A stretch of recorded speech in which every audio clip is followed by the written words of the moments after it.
নিজের ব্যঙ্গাত্মক কার্টুন নিয়ে তারেক রহমানের প্রতিক্রিয়া।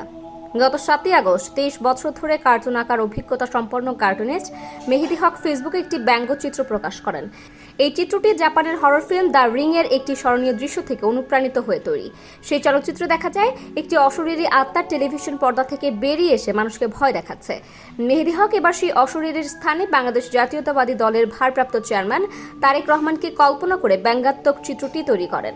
তার কার্টুনের মাধ্যমে বোঝাতে চেয়েছেন দীর্ঘদিন দেশের বাইরে থাকা তারেক রহমান এবার দেশের ময়দানে ফিরবেন এবং প্রতিশোধ পরায়ণ ভূতের মতো কিছু পদক্ষেপ নিতে পারেন। তবে তারেক রহমান এ ধরনের ব্যঙ্গাত্মক চিত্রের প্রতিক্রিয়ায় বিরক্তি প্রকাশ না করে বরং কার্টুনটির রসবোধের প্রশংসা করেন।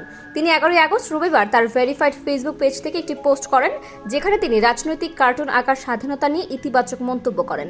কার্টুনটির ছবিটি শেয়ার করে তারেক রহমান ক্যাপশনে লেখেন, আমি অত্যন্ত আনন্দিত যে বাংলাদেশের রাজনৈতিক কার্টুন আঁকার স্বাধীনতা পুনরায় ফিরে এসেছে।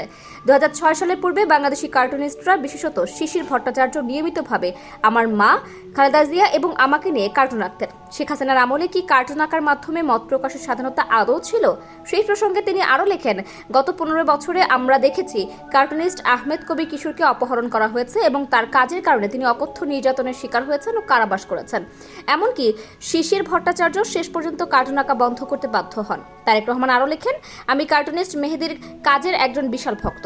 শিশির ভট্টাচার্যের কাজও আমি অত্যন্ত উপভোগ করেছি। আমি আন্তরিকভাবে আশা করি শিশির শিগগিরই নিয়মিতভাবে রাজনৈতিক কার্টুন আঁকা শুরু করবেন।